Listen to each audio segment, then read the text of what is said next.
Hello everyone, welcome to the exam time. Sir, आज है हमारा माइक्रो इकोनॉमिक्स का एक नेक्स्ट पार्ट, जिसके अंदर मैं यहाँ पे डिस्कस करने वाला हूँ मार्केट एनालिसिस को।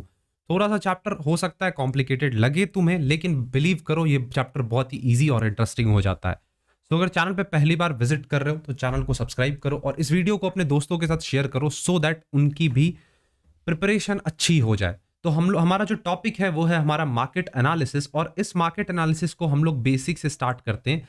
सबसे पहले हमें समझना होगा व्हाट इज मार्केट। मार्केट होता क्या है? बेसिक क्वेश्चन तो अराइज यही आता है। तो मार्केट की अगर मैं बात करूं तो मार्केट एक ऐसा प्लेस है जहां पे बायर्स और सेलर्स इंटरैक्ट करते हैं। गुड्स के बदले उन्हें समथिंग इन रिटर्न मिलता है। फाइनेंशियल ट्रांजैक्शंस वहां पे होते हैं। पहले का टाइम है नहीं जो बार्टर सिस्टम होगा। तो यहाँ पे एक बायर होता है और एक यहाँ पे सेलर होता है। ये इसे गुड्स देता है, सेलर इसे बायर इसे कैश देता है, और कैश के बदले इसे क्या मिलता है? गुड्स मिलते हैं। तो सबसे पहले बेसिक चीज ये हो जाता है कि मार्केट जनरल सेंस में है क्या।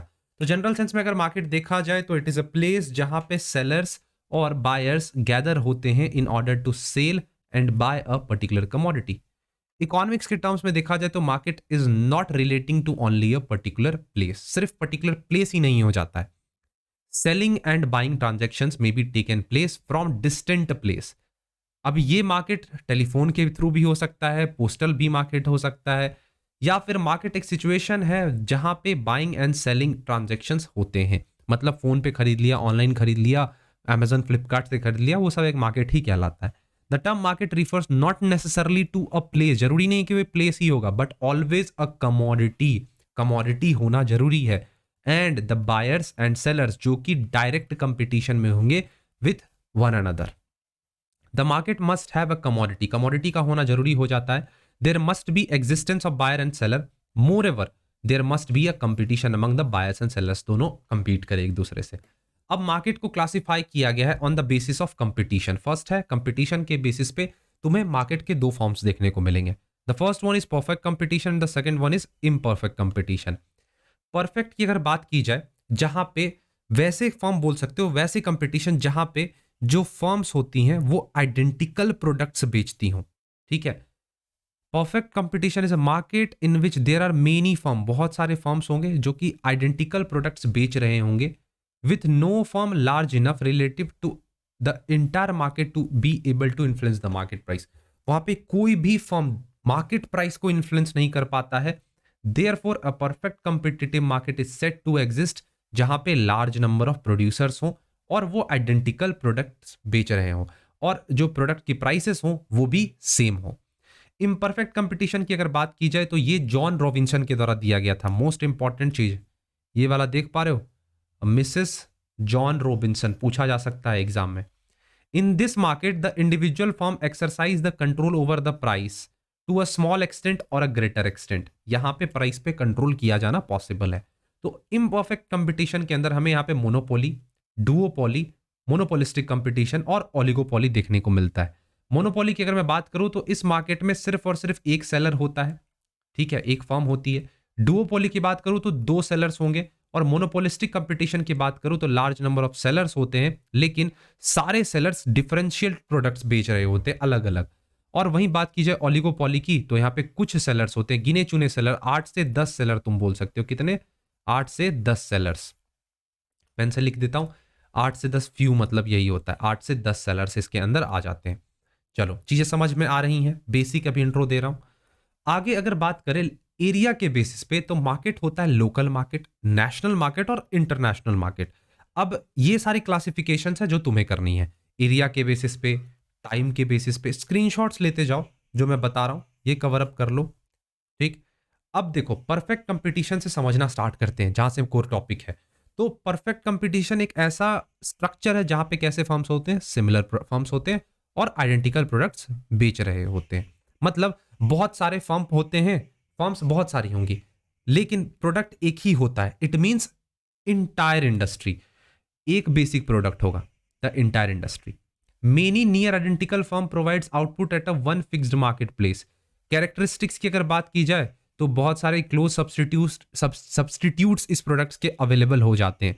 लार्ज नंबर ऑफ फर्म्स यहाँ पे होते हैं, लेकिन इसके कुछ एजम्पशंस हमें लेकर चलने होते हैं, जैसे कि बहुत सारे बायर्स भी होंगे और सेलर्स भी होंगे उस मार्केट में।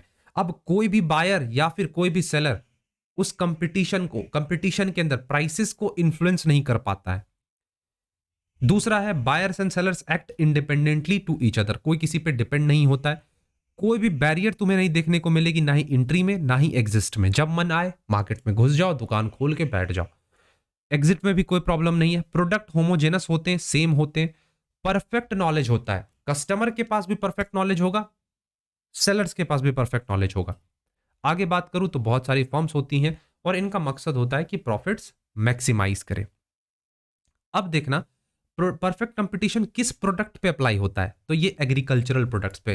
पोटैटो, सब्जी मंडी चले जाओ, आलू के बहुत सारे सेलर्स तुम्हें देखने को मिल जाएंगे। फर्म्स आर प्राइस टेकर्स, ये चीज याद रखना। Industries are price maker. They must sell output at the prevailing market price. Market में जो भी प्राइसेस चल रही हैं उसी प्राइसेस पे इन्हें बेचना होगा। और यहाँ पे जो डिमांड कर्व होता है ये कैसा होता है, हॉरिजेंटल होता है। ठीक है, देख लो। अब देखना यहाँ पे जरा मैं चीजों को समझा रहा हूं तुम्हें। सॉर्टरन इक्विलिब्रियम की यहां पे बात हो रही है। ये है टोटल रिवेन्यू कर्व, ये demand curve, average revenue curve बोल सकते हो या फिर मार्जिनल रिवेन्यू कर्व बोल सकते हो।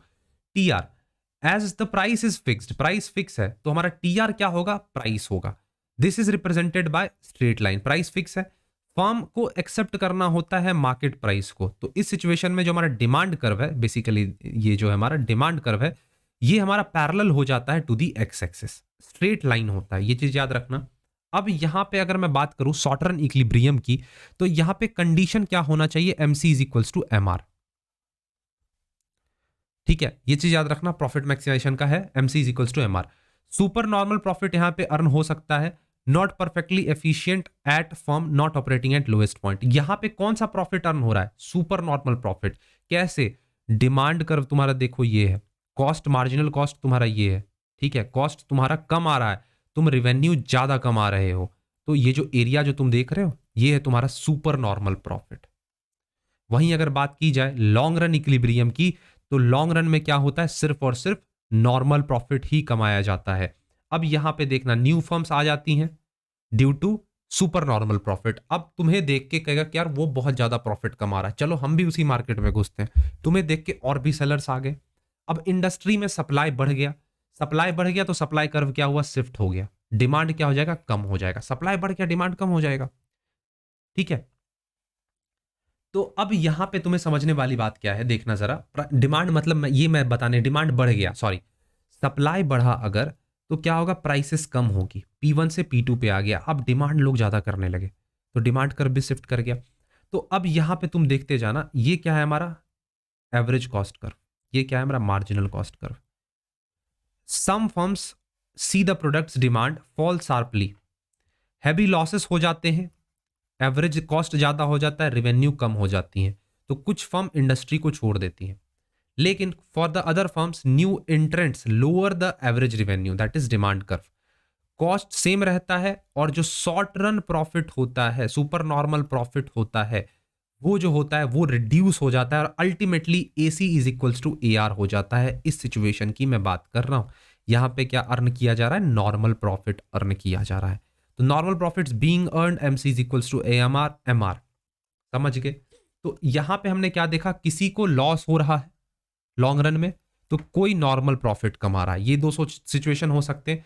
लेकिन हमने जब बात की शॉर्ट रन की, तो यहां पे सिर्फ और सिर्फ हमें सुपर नॉर्मल प्रॉफिट ही देखने को मिला। तो ये चीज हमें याद रखना है कि एक perfect competitive firm perfect market में शॉर्ट रन के अंदर वो सुपर नॉर्मल प्रॉफिट कमाती है और लॉन्ग रन में वो नॉर्मल प्रॉफिट अर्न कर रही होती है। अब अगर बात की जाए मोनोपोली मार्केट की, तो मोनोपोली का मतलब होता है सिंगल सेलर या फिर ओनली वन फर्म। तो यहां पे एक फर्म है एक प्रोडक्ट के साथ, one firm controls entire output of the industry. कोई भी क्लोज सब्सटीट्यूट नहीं होता है प्रोडक्ट का। एजम्पशन लेना है कि एक फर्म होंगे पूरे इंडस्ट्री में। एम क्या होता है कि प्रॉफिट कमाना है। बैरियर्स होती है इंडस्ट्री में, बैरियर्स बहुत ही ज्यादा होती है। सुपर नॉर्मल प्रॉफिट अर्न की जाएगी फर्म के द्वारा। और मोनोपोलिस्ट यहां पे प्राइस और सप्लाई दोनों चीजों को कंट्रोल करता है। ठीक है, तभी तो वो मालिक है उस प्रोडक्ट का, सिंगल ओनर है। More likely to attract government regulator monitoring. Barriers का मतलब है short run profit maximizing position is maintain in long run. जो तुम सुपर नॉर्मल प्रॉफिट कमा रहे हो शॉर्ट रन में, वही तुम लॉन्ग रन में भी कमाओगे। मोनोपोलिस्ट यहाँ पे क्या होता है, डाउनवर्ड स्लोपिंग डिमांड कर्व उसे देखने को मिलता है, आगे समझेंगे। बस हमें ये याद रखना है, जैसे कुछ इंडस्ट्रीज होते हैं, डिफेंस वगैरह जो होते हैं, ठीक है, डिफेंस में प्राइवेट फर्म्स भी घुसने स्टार्ट हो चुकी हैं, रेलवेज में भी स्टार्ट हो चुकी हैं, लेकिन कुछ ऐसे प्रोडक्ट्स हैं जहां पे सिर्फ और सिर्फ गवर्नमेंट का कंट्रोल है या फिर कुछ इंडस्ट्रीज का ही कंट्रोल रह गया है, तो उसमें मोनोपोली कुछ इस प्रकार से होता है। अब क्वेश्चन आता है बैरियर्स कैसे अराइज होते हैं, तो तुम्हारे लिए होमवर्क। मैं मेन चीज पे आता हूं, शॉर्ट रन और लॉन्ग रन इक्विलिब्रियम की यहां पे बात करता हूं। तो ये देख लो, एवरेज रिवेन्यू कर्व और मार्जिनल रिवेन्यू कर्व है, किसके केस में, मोनोपोली के केस में। ये marginal cost curve, sorry average cost curve, और ये मार्जिनल कॉस्ट कर्व। तो अब हमें देखना है इस जगह पे, at this output level MC is equals to MR.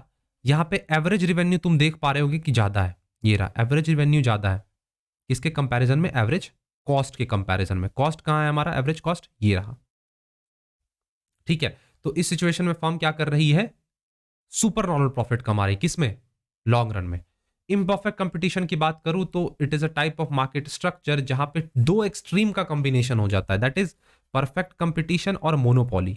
Characteristics की बात करूं तो बहुत सारे इंडिपेंडेंट फर्म्स होते हैं, सारे का मेन एम होता है कि प्रॉफिट कमाओ।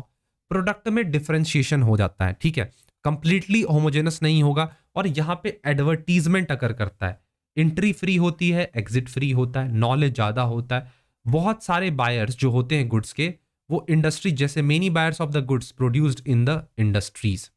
एजम्पशन की अगर बात की जाए तो परफेक्ट कंपटीशन में जैसे तुमने देखा कि industries equals to many buyers and sellers, वो एजम्पशन लेंगे, मतलब यहाँ पे सब एक दूसरे के प्राइसेस को इन्फ्लुएंस कर सकते हैं।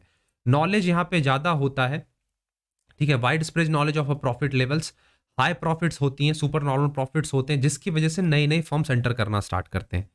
अनलाइक इन पीसी प्रोडक्ट्स जो थे वहां पे होमोजेनस थे, यहाँ पे क्या है, होमोजेनस नहीं है। If firms similar consumer distinguish one firm product from another, ठीक है, तो फर्म यहाँ पे प्राइस टेकर नहीं होते।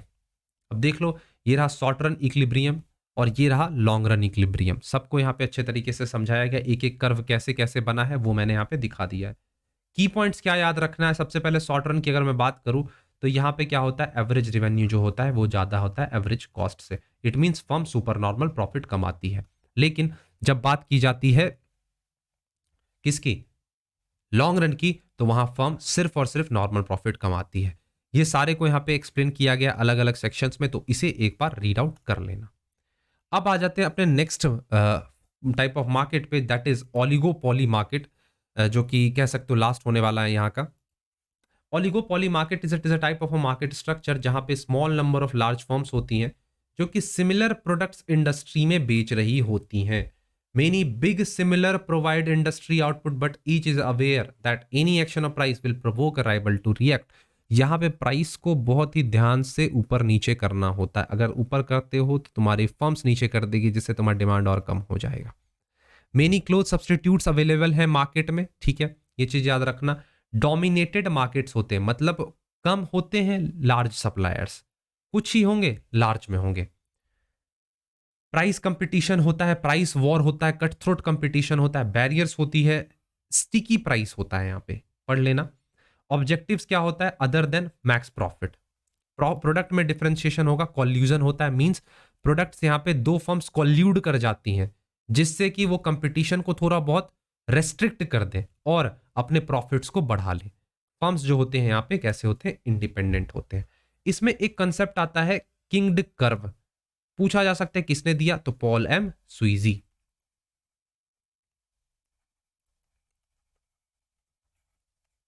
Paul M Sweezy. तो किंग डिमांड कर्व क्या था, इसका जो ऊपर वाला पोर्शन है ये क्या होता है, इलास्टिक होता है, demand is equals to average revenue. नीचे का जो पोर्शन होता है इन इलास्टिक होता है। किंग इज बेसिकली मतलब यहाँ पे एक कर्व पे दो डिमांड कर्व होते हैं, ठीक है, एक ग्राफ पे दो डिमांड कर्व यहाँ तुम्हें देखने को मिल जाते हैं, बस तुम्हें इतना ही याद रखना है। अब ज्यादा चीजें अगर तुम्हें पढ़नी है तो तुम इसे रीड कर सकते हो। चलो, मार्केट स्ट्रक्चर कितने प्रकार के होते हैं, परफेक्ट कंपटीशन, इम्परफेक्ट, ओलिगोपोली और मोनोपोली। शॉर्ट रन कैसा होता है परफेक्ट कंपटीशन में, तो शॉर्ट रन में फर्म क्या कमाती है, super normal profit. Long run में वो लॉसेस भी बेयर कर सकती है और नॉर्मल प्रॉफिट भी कमा सकती है, नॉर्मल प्रॉफिट या फिर लॉसेस। मोनोपोलिस्टिक की बात करूं तो ये सेम होता है as a monopoly in short run. Long run की अगर जब बात होती है तो यहाँ पे लॉस ज्यादा होना स्टार्ट हो जाता है, ठीक है, मोनोपोलिस्टिक में, और या फिर नॉर्मल प्रॉफिट्स वो अर्न कर पाती हैं।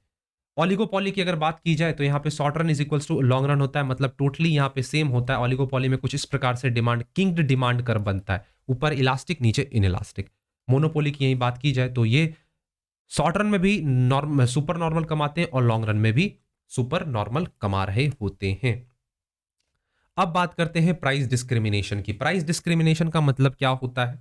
भेदभाव। डिस्क्रिमिनेशन का मतलब ही होता है भेदभाव। अब किस चीज में भेदभाव कर रहे हैं? तो प्राइस में भेदभाव कर रहे हैं। तुम्हें मैं हो सकता है कम प्राइस तुमसे चार्ज करूं, हो सकता है किसी से मैं ज्यादा प्राइस चार्ज करूं, तो this is price discrimination. Selling of a goods to different consumers at a different prices where such price are not caused by difference in cost. Cost में डिफरेंस नहीं आया। अब ये कौन करता है? मोनोपोलिस्ट। क्यों करते हैं? प्रॉफिट कमाना होता है। Selling same goods at different consumer to different price, different consumers को बेच रहे हो डिफरेंट प्राइस पे। Selling same goods at a different quantities, quantities अलग दे रहे हो सेम कंज्यूमर को लेकिन अलग प्राइस में दे रहे हो। जैसे सिनेमा का टिकट्स हो सकता है किसी से ज्यादा चार्ज किया जा रहा हो, किसी पे से कम चार्ज किया जा रहा हो। All consumer have different price elasticity of demand, जैसे कि cinema charges different prices for the same seat. Elastic customer those on lower या फिर फिक्स्ड इनकम, जैसे कि रिटायर्ड हो गए, कुछ स्टूडेंट्स होते हैं, अनएम्प्लॉयड होते हैं, ठीक है, उनके लिए इलास्टिक कस्टमर्स हो गए वो। इन इलास्टिक जैसे जिनका हायर इनकम होगा, टीनेजर्स हो गए, एम्प्लॉयड हो गए, जिनका इनकम ज्यादा है, बच्चे नहीं है, हो सकता है उनसे इन इलास्टिक रहे उनके लिए। A price discriminating monopolist breaks down the overall market into sub markets. क्यों? क्योंकि उनको कमाना होता है प्रॉफिट्स। तो इसके अंदर भी दो सेगमेंट्स बताया जैसे कि मैंने तुम्हें बताया। एक हो जाएगा एल्डरली जो कि मोर मोर इलास्टिक हो, दूसरा B standard that is more inelastic. इससे मिलकर टोटल मार्केट बनता है। क्या मैंने बोला? जैसे कि यहाँ पे तुमने देखा बाइफर्केशन हो गया इलास्टिक कस्टमर्स और इन इलास्टिक कस्टमर्स में, तो इन दो से मिलकर ही क्या हमारा बनता है? Total market. और टोटल मार्केट में कुछ इस प्रकार से कर्व होता है। आई होप चीजें तुम्हें क्लियर होती जा रही होंगी। सो इस चैप्टर को यहीं तक रखेंगे, इससे ज्यादा कुछ नहीं पढ़ना है, क्वेश्चंस वगैरह करवा दूंगा। मिलते हैं अपने नेक्स्ट सेशन में, तब तक के लिए thank you, bye bye and take care.